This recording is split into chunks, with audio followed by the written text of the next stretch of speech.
میرا جو پروفیشن تھا شمی احمد سے شادی کرنے سے پہلے وہ ماڈلنگ اور ایکٹنگ کی تھی، اور میں ایک جاب بھی کرتی تھی، تو اس ٹائم میرے لیے انف تھا. لیکن شادی کے بعد شمی احمد نے بائی فورس بولیے مجھ سے میرے سارے پروفیشن سے چھٹوا دیا تھا کہ میں کوئی پروفیشن میں نہیں رہ سکتی، میں کوئی کام نہیں کر سکتی، میں ہاؤس وائف کی ہی زندگی جیوں گی. تو میں شمی احمد سے اتنی محبت کرتی تھی، یا اپنے سنسار میں یا اپنے بچے میں مجھے رہنا بھی اچھا لگتا تھا، تو میں نے خوشی خوشی اس چیز کو میں نے ایکسیپٹ کیا تھا.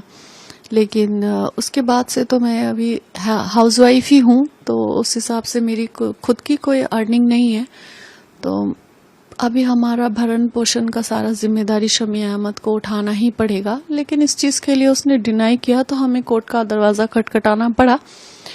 اور کوئی انسان اگر خود کی ذمہ داری نہ اٹھائے تو شکر الحمدللہ کہ ہمارے دیش میں قانون ہے، قانون اسے آرڈر دے گا کہ اپنی ذمہ داری اٹھاؤ. نہیں، ابھی فی الحال تو مینٹیننس ہی بھروسہ ہے.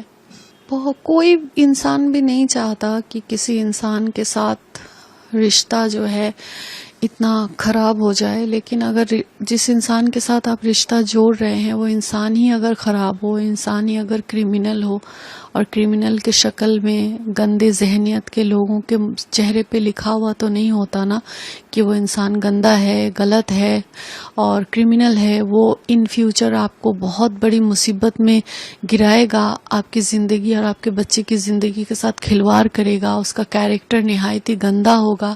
یہ کسی کے چہرے پہ نہیں لکھا ہوتا ہے.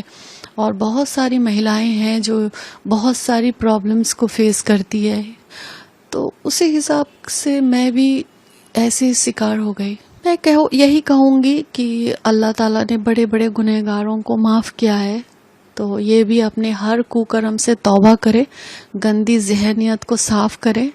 اور ایک جانور جو ہوتا ہے، جن جانوروں کو سینس نہیں ہوتا ہے کہ کیا بھلا ہے کیا برا ہے، وہ جانور بھی اپنے بچے کو پروٹیکشن دیتی ہے یا دیتا ہے. تو اس حساب سے شمی احمد جانور سے بھی گیا گزرا ہو گیا ہے، جسے اپنی بچے کی پروٹیکشن، اپنی بچے کی فیوچر، اپنی بچے کی محبت اسے نہیں دکھائی دے رہی ہے. تو میں یہی اس سے کہنا چاہوں گی کہ خدا کے واسطے، اپنی آخرت کے واسطے، اپنی زندگی کے واسطے، یہ غلط ضد کوکرم کرنے کے بعد جو ایک ضد ہے کہ میں حسین کو برباد کر دوں گا، یہ ضد وہ چھوڑ دے. 7 سال ہو گیا، وہ مجھے نہیں برباد کر سکا، کیونکہ میں نیائے کے راستے میں ہوں، حق کے راستے میں ہوں. اور وہ انیائے کے راستے میں ہے. اس نے میرے ساتھ بہت غلط کیا، بہت کوکرم کیا ہے. اس نے میری بچی کے ساتھ اس نے انیائے کیا ہے، تو یہ سب اسے بھگتنا پڑے گا ہی ان سب چیزوں کو. اور ابھی بھی اگر وہ نہیں سدھرا تو اس کی زندگی بھی جہنم بنے گی انشاءاللہ، اور آخرت بھی اس کی جہنم بنے گی انشاءاللہ. زی نیوز.